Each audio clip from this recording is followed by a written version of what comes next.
নমস্কার, কেমন আছেন আপনারা সকলে? আশা করি আপনারা সকলে ভালো আছেন, সুস্থ আছেন।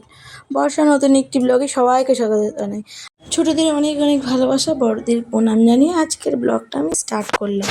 আমি বর্ষা দেদলি হায়দ্রাবাদের নতুন একটি ব্লগে সবাইকে স্বাগত জানাচ্ছি। আজ হচ্ছে বুধবার ছিল দশহরা। আজ একটু সকাল সকালই উঠে পড়েছিলাম, কারণ আজকে অনেকটা পুজো আশা করার ছিল। আর যেহেতু আজকে আমাদের নিরামিষ বলতে ভাতও খেতে পারবো না, শুধু লুচি তরকারি ফলহার করতে পারবো। তো রিদ্ধির পাপা সকালবেলায় চলে গেছিলো বাজার থেকে ফুল ফল মিষ্টি খই মুরগি আম কলা সব নিয়ে এসেছে। তো স্নান করে উঠে ঠাকুরকে পুজো দিতে বসে পড়েছিলাম। তখন বাজে 11টা মতন। আমার স্নান করতে করতে একটু লেট হয়ে গেছিলো, যেহেতু ওর বাবা বাজার করে নিয়ে এসে দিয়েছিল।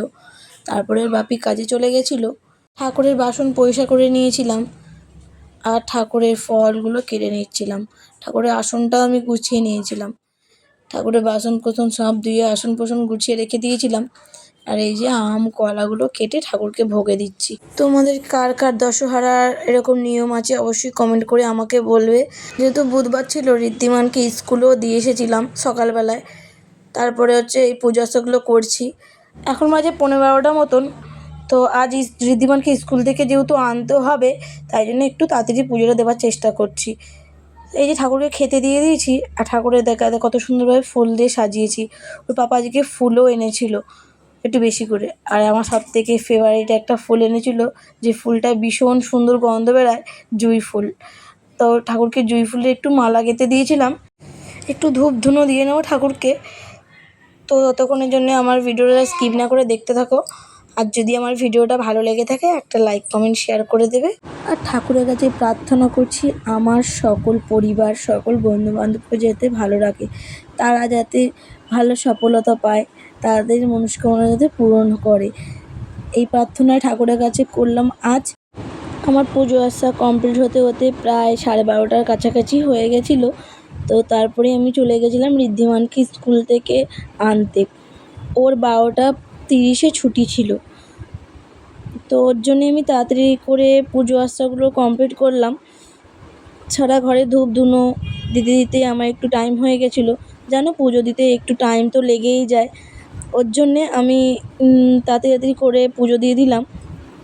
আর এই যে আমার ব্যালকানিতে আমি ছোট্ট মতন একটি তুলসী গাছ বসিয়েছি, তাকেই পুজো দিয়ে নিচ্ছি। তাকে আরতি করে নিলাম। একটু প্রথমে জল একটু অর্পণ করেছিলাম। এই যে আমার পুজো এদিকে কমপ্লিট হয়ে গেছে। আমি শাক বাজিয়ে নেবো, আজকে আমার পুজো কমপ্লিট হয়ে গেল।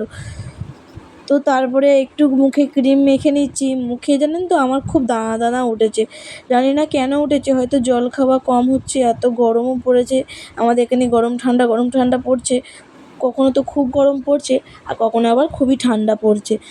ওর জন্য হয়তো ওর মুখে এরকম দানা দানা ওয়েদার চেঞ্জের জন্যও হতে পারে, আবার জল খাওয়া কমের জন্য হতে পারে। জানি না কেন ওর মুখে দানা দানা এত উঠেছে। আপনারা যারা আমার ভিডিও দেখেন তারা জানেন আমি মুখে একটা ডাক্তারি ক্রিম মাখি, সেই ক্রিমটাই আজকে মেখে নেব। আমার মুখে যেহেতু প্রচণ্ড দানা দানা উঠছে, কী কারণে উঠছে তো জানি না, কিন্তু এই ক্রিমটা মাখলে আমার মুখটা কিন্তু একদম দানা দানা হয় না, খুব সুন্দর দেখতে লাগে, বেশ গ্লো করে মুখটা। এই যে বন্ধুরা ক্রিমটা মেখে নিচ্ছে। আর তার সাথে একটা জেলও দিয়েছিল। জেলটা নাইটে মাখতে হয়, দুপুরেও মাখতে হয়। তো আমার জেলটা শেষ হয়ে গেছে, আর একটুখানি আছে বলে আমি দুপুরবেলা আর মাখি না, একবারে রাত্রি মেখে শুই। কিন্তু আমার মুখটা এই ক্রিমটা দুটো মাখলে আমার মুখটা কিন্তু খুব সুন্দর হয়ে যায়, মুখটা বেশ গ্লো করে। আপনারা দেখবেন ভিডিওতে আমার মুখটা কিন্তু খুবই গ্লো করছে। আমি এবার সিঁদুরটাও পরে নেবো তাড়াতাড়ি করে। আমার টাইম হয়ে এসেছে, এখন 12:20 মতন বাজে। আমার 12:30টার আগে ঋদ্ধিমানে স্কুলে যেহেতু পৌঁছাতে হবে, তো আমি এই যে সিঁদুরটাও পরে নিচ্ছি। তারপরে ড্রেস চেঞ্জ করে নেবো। ড্রেস চেঞ্জ করে একবারে ঋদ্ধিমানকে আনতে যাব। ঋদ্ধিমানকে আনতে যেতে আমার প্রায় 12:35 মতন হয়ে যাবে। তো তারপরে বাড়িতে এসে খাওয়া দাওয়া করব। ওর পাপা আজকে বাড়ি আসবে বলল, যেহেতু আজকে নিরামিষ। ও বাবা কোথাও বাইরে খাবে না, ঘরে এসে একেবারে চিড়ে মুরগি দইটা খাবে। চিড়ে মুরগি দই ফল এইসবই খাবে আজকে, যেহেতু দশহরা। তো তার জন্যে দেখুন বন্ধুরা, আমি এই ড্রেস এখন চেঞ্জ করে ঋদ্ধিমানকে আনতে যাব। তো শাড়ি পরে আমি একটু বাইরে যেতে আমার একটু কেমন লাগে, তাই আর শাড়ি পরে বাইরে যাই না, ড্রেস চেঞ্জ করে একবারে ঋদ্ধিমানকে আনতে চলে যাব।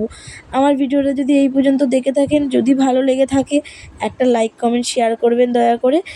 আর আপনারা সকলে ভালো থাকবেন, সুস্থ থাকবেন আর সবাইকে ভালো রাখবেন। আজকের মতো আসি, আবার নতুন একটি ভিডিও দেখা হবে।